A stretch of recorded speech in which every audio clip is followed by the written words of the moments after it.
Welcome to Garden Wise Adventures. My name is Malie, and today it's a beautiful day. I live in Utah Zone 6/7, and it is mid-October, and it's been a glorious fall. It's stayed really warm. It's been in the mid to upper 80s, and we're only going to start seeing a cool off next week. Now, this is abnormal for Utah. Usually by this time we've seen several hard frosts, sometimes some really deep freezes.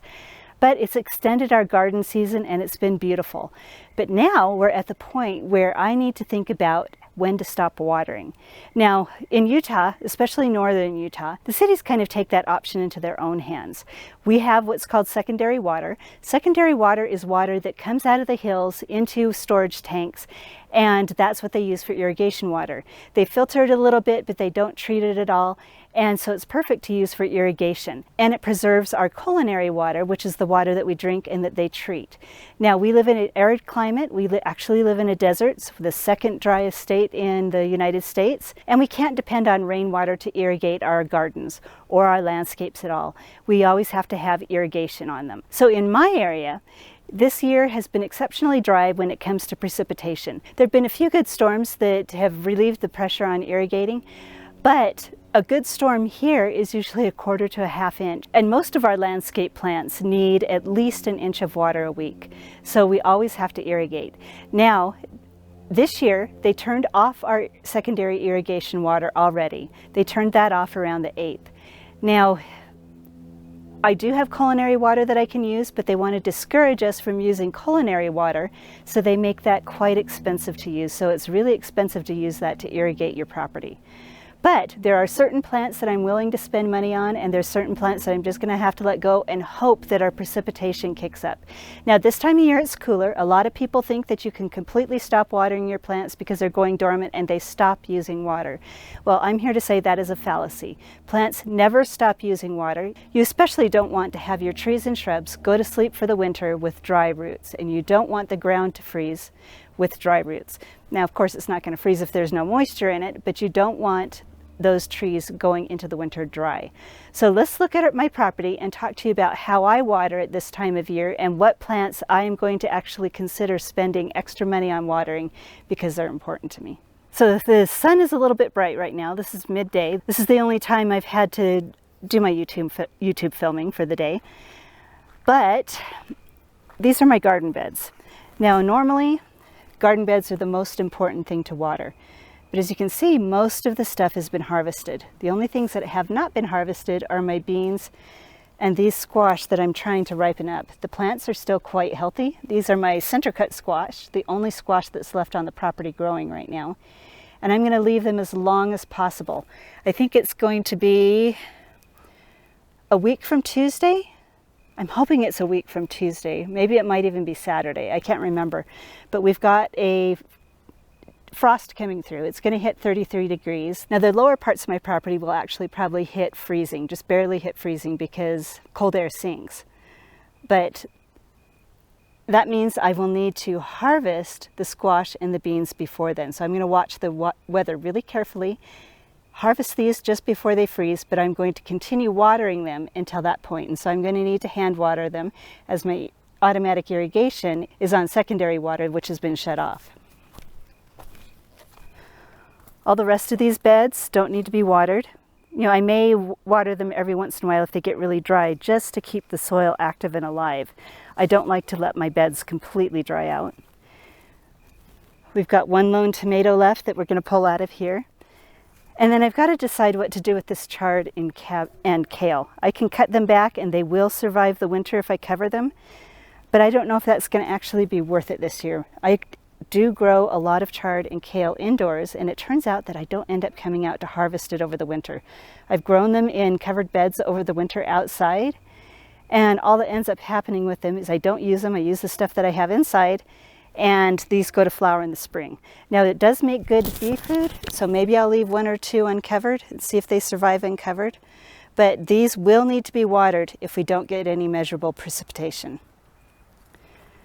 Another one that I'll need to probably water once or twice. I'll just watch it. When it starts wilting, I will water them. These are my Jerusalem artichokes. They are going to be ready to harvest after they freeze, you know, after the stalks die back. That's when I'll harvest them. Now for the fruit trees. A lot of people have been talking about cutting back water on fruit trees once fall started hitting, but I did not cut back. I actually increased my watering on my trees, knowing that the secondary water was going to be cut off and not seeing any precipitation in the near future. So what I did is I took my secondary water, I put a hose to it, brought out a sprinkler, and then I watered them for several hours, really, really deeply. So the soil here is quite wet right now. Now, one way to tell how dry or wet your soil is to take a screwdriver, a long screwdriver, shove it into the soil and see how deep it will go. Now, if you have a soil probe, that's another way to tell how deep the water has gone. You want to aim for at least 18 inches. 2 feet is even better if you live in a dry climate where you know that you're not going to get precipitation for a while. Now, I'm hoping this winter we get snows. If there's snow on the ground, I don't bother watering the plants because I know that as the snow melts, it will add moisture to the soil. Or if the ground is completely frozen and it's still moist, I won't water then. But during the winter, what I will do is if we have long dry stretches and I know the soil is getting dry and the soil isn't frozen, I will actually come out here with buckets or a hose connected to my culinary water, and I will water the youngest plants and the smallest plants. Some of the plants I will probably water are my fig trees, my persimmons that are right over here. What I don't bother watering are the perennials that have died back for the winter and that I cut back. Those seem to be fine. For example, the catmint, I've never had to worry about watering those over the winter, even in our most dry winters. My rosemary here that has the hose tangled up into it, especially this younger rosemary right here. These I will watch very carefully and I will water throughout the winter if the soil starts to dry out. Rosemary are Mediterranean plant, and they actually come from climates where it's dry during the summer and moist during the winter. They can handle, this is an ARP rosemary, and I have a video I'll link above about the ARP rosemary, but it is quite hardy. It's handled our coldest winters. It even hit the -10 as long as it stays insulated and as long as it stays moist, the soil stays moist. So these are ones that I will watch very carefully.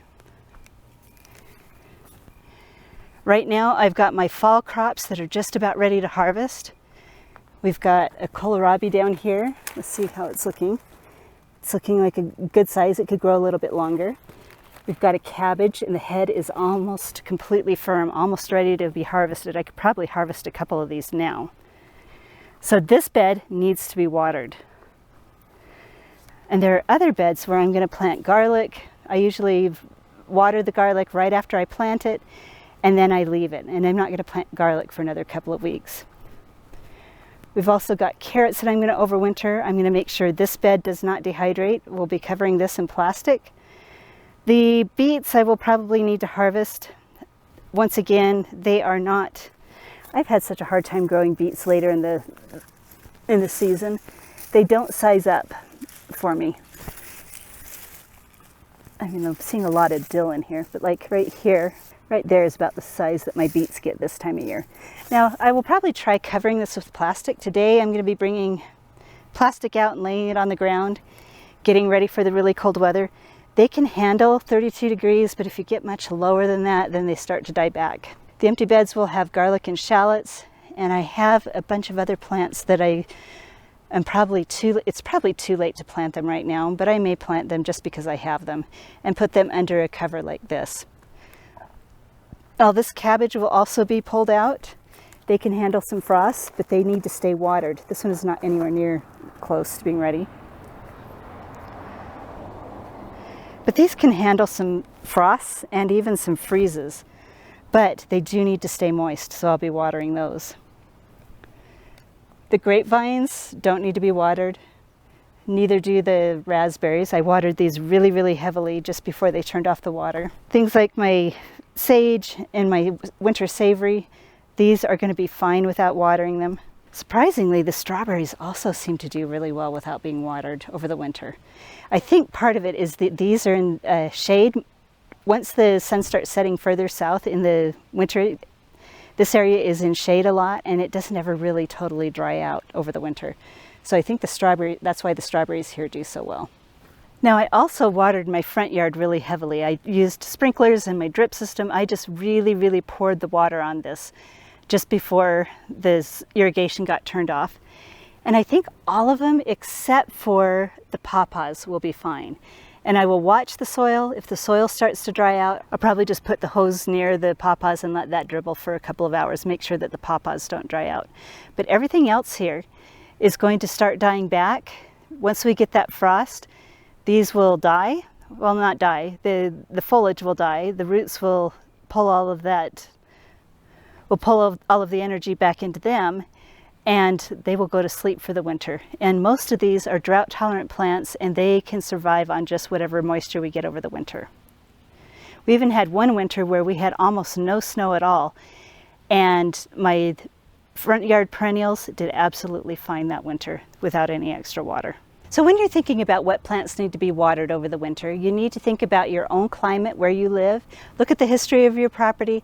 Look at the types of plants, how much water do they need and what time of year do they need water, and how young they are. And think about that before you stop watering. And when you think about watering over the winter, look at the plants, especially evergreens. Evergreens do not like to dry out over the winter.